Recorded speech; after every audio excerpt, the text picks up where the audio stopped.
Bismillahirrahmanirrahim kulanti wacan oo wanaagsan daawadayaal halkani waa warbaahinta xogta dalka ku soo dhawaada warka warbaahintan qodobadaan idiin soo gudbin doono hadii Allah awood la ogolaado waxa ka mid noqonaya wasiirkii amniga dowlad goboleedka Jubbaland Cabdirashiid Jaran oo ka degay magaalada Kismaayo wafdu hogaaminayo Jaran waxa uu ambaxay magaalada Nairobi ee dalka Kenya kadib markii halkaasi maantay uu ka raacay diyaarad banaanbax lagu taageerayo maamulka Ahlusunna wal Jamaa oo ka dhacay magaalada Dhuusamareeb iyo xaalka magaaladaasi oo laga dayrinayo Soomaali dalka Turkiga loo geeyay in dhaawacooda la dabibo oo dawladda dalka Soomaaliya safaaradda halkaasi ay ku leedahay ku amartay in dib dalkooda ay u laabtaan qodobada ayaan idiin soo gudbin doonaa saaxiibayaal taariikhdu waxa ay ku beegan tahay 31 bisha koobaad 2020 waxaad u diyaar garowdaan saaxiibayaal faafahinta qodobadii aad maqasheen oo dhameystiran balse muuqaalkan saaxiibintaan u guda galin warkeenan waxaan ka codsanayaa inaad leeg dhahdo aad si share gareyso channelkan subscribe dhaw hadii aad kol hore channelkan rukumatayna calaamada kambeelka furo si aad u noqoto saaxiibka ugu horeeya ee hela xogta aynu halkan soo galino aynu ku bilownay wasiirkii amniga dowlad goboleedka Jubbaland Cabdirashiid Jaran ayaa waxa uu ka degay magaalada Kismaayo ee xarunta ku meel gaarka ee dowlad goboleedka Jubbaland Cabdirashiid Jaran ayaa waxa uu magaaladaas ku gaaray dooni macmal ah taasi oo la aaminsan yahay inuu ka raacay xeebaha magaalada Muqdisho waxaana Cabdirashiid Jaran halkaasi wafdigiisa kamid ah ee doonta ku helinayay xubno aan ilaa hadda la shaacin waxa ay yihiin markii uu gaaray magaalada Kismaayo ee xarunta ku meel gaarka ee dowlad goboleedka Jubbaland ayaa waxa ku soo dhaweeyay xubno ka tirsan golaha wasiirada xildhibaano saraakiil ciidan waxaana mar qura magaaladaasi laga dareemay dhawaaq rasaas xoogan oo lagu soo dhaweynayay wasiir Jaran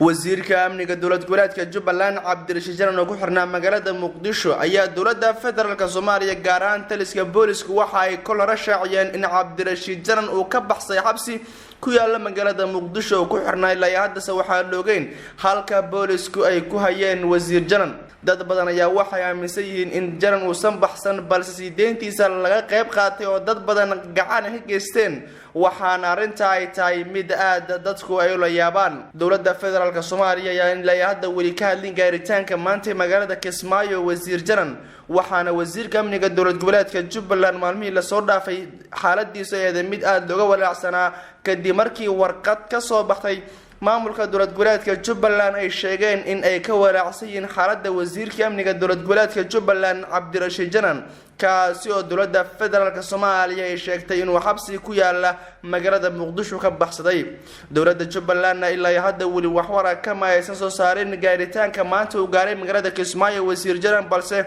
waxa war hoose hadda soo gaarayeen ay sheegayaan in wasiirkii amniga uu diyaarad qaas ah ka raacay magaalada Kismaayo waxaana diyaaradaasi uga baxay magaalada Nairobi dalkaasi Kenya diyaaradan ayaa waxa ay u qaaday magaalada Nairobi wasiir Jaran ilaa hadda lama oga socdaalkiisu waxa uu salka ku hayo balse waxa la aaminsan yahay in halkaas kulamo kala duwan uu kula soo qaadan doono saraakiil ka tirsan dowladda Kenya waxana laga weydiin doono qaabkii uu ku soo baxsaday iyo xabsiga intuu ku jiro waxyaabay uu la kulmay dowladda Kenya ayaa waxa ay saaxiib dowlad tahay dowladda goboleedka Jubbaland waxaana maamulka dowlad goboleedka Jubbaland madaxda ugu sareysa maalmihii la soo dhaafay dowladda federaalka Soomaaliya ay ku eedeynayeen inay faragelin xoogan ku hayaan midnimada iyo dowladnimada maamul goboleedka Jubbaland markana magaalada Dhuusamareeb ee caasimada maamulka dowlad goboleedka Galmudug hadii ay naagno waxa magaaladaasi ka dhacay banaanbax xoogan oo lagu taageerayo hogaamiyaha Ahlusunna wal Jamaa oo ay doorteen xildhibaano Ahlusunna ay soo saareen Sheekh Maxamed Shaakir Cali Xasan oo maalmo ka hor loo doortay inuu noqdo madaxweynaha dowlad goboleedka Galmudug garabka Ahlusunna wal Jamaa ayaa waxa banaanbax lagu taageerayay maanta oo ka dhacay magaaladaasi banaanbaxan ayaa waxa uu ahaa mid siyaasadeed loo sagaasimay waxaana banaanbaxaasi dad qayb gala kamid ah haween iyo caruur intooda badanna waxay u badnaayeen haween waxaana ay u sacabtumayeen hogaamiyaha Ahlusunna wal Jamaa ay u doorteen inuu hogaamiyo 4 sano ee soo socota maamulka dowlad goboleedka Jubbaland dowladda federaalka Soomaaliya ayaa waxay ka dalbadeen inay la shaqeeyaan hogaamiyaha maamulka dowlad goboleedka Jubbaland Sheekh Maxamed Shaakir Cali Xasan maadaama la sheegay ama ay sheegeen in ahlu sunna wal jamaa wax badan ay ku soo kordhisay deegaanada dowlad goboleedka Galmudug Sheekh Maxamed Shaakir Cali Xasan ayaa waxa uu sheegay in xaaladda Galmudug xasilin doono waxaana uu sheegay in khilaafka hadda Galmudug ay ku jirto uu ka saari doono hogaamiyaha saxdana waxa uu sheegay in asiga uu yahay afarta sare soo socotana oo Galmudug gaarsiin doono meel fiican maamulka dowlad goboleedka Galmudug ayaa maalmihii la soo dhaafay waxa wajahaya jahawareer xooggan waxaana maalmihii dambe maamulka Galmudug ka dhacay doorashooyin isbarbar yaacay waxaana Galmudug haatan ay leedahay saddex maamul oo iska soo horjeeda maalinta axadda ee soo socotay waxa magaalada Dhuusamareeb la qorsheynayaa inay ka dhaco doorashada madaxweynaha dowlad goboleedka Galmudug oo dowladda federaalka Soomaaliya ay taageersan tahay waxaana la aaminsan yahay doorashadaas inuu ku soo bixi karo Axmed Cabdi Kaariye Qoorqoor oo horey u ahaa mas'uul ka tirsan dowladda federaalka Soomaaliya haatan shaqeysa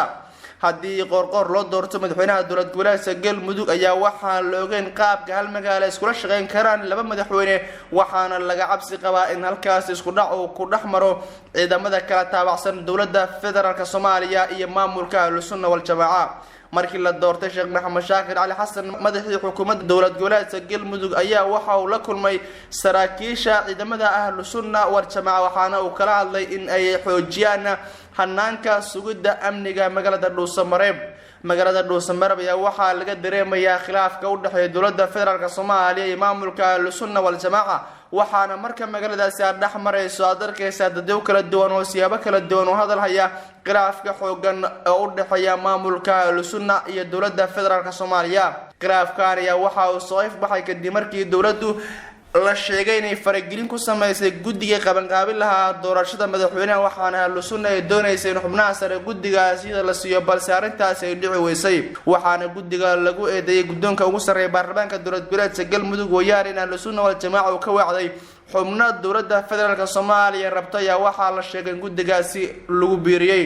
ahlu sunna ayaa maalmihii la soo dhaafay waxaa la isku dayay in khilaafkooda la soo afjaro balse ma ay suurtagelin waxaana markii ugu dhaweyd oo ahlu sunna la xaliyay la siiyay 20 xildhibaan oo ay ku qancday waxaana doorashadii ka dhacday magaalada Dhuusamareeb lagu doortay gudoomiyaha baarlamaanka dowlad goboleedka Galmudug ay u muuqatay mid ahlu sunna wal jamaa ay raalli ka heeday wixii halkaas ka dhacay balse doorashadaas kadib ayaa waxaa soo ifbaxay khilaaf xooggan oo ahlu sunna wal jamaa gadaal ay ka horanayso Axmed Ducaale Geelle Xaafna waxa uu maamul cusub ka dhisay magaalada Gaalkacyo ee gobolka Mudug waxaana Xaaf uu sheegay in maamulkaasi la xoojin doono labada sano ee soo socotana Galmudug uu gaarsiin doono midnimo iyo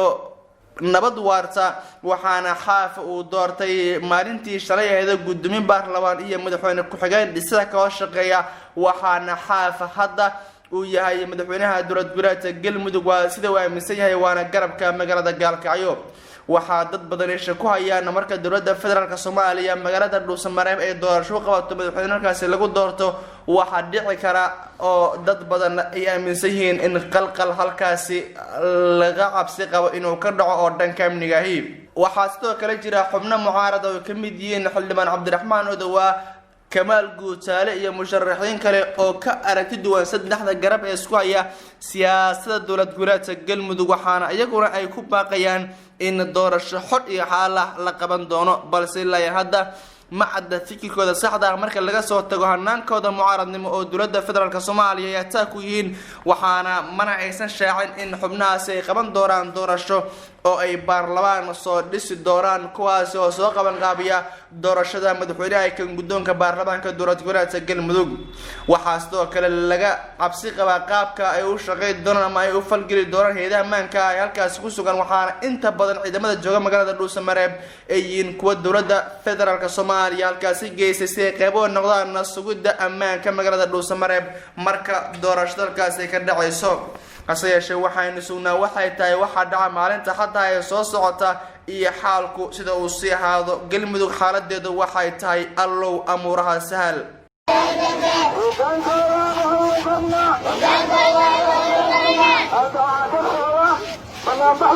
madaxweynaha saxda ee sharciga ee tawaafaqsan dastuurka dowladda Galmudug waa Dr. Sheekh Shaakir Cali Xasan waa maatankiisa oo soo qayb gashay inta badan waxaan rajaynayaa inay ka soo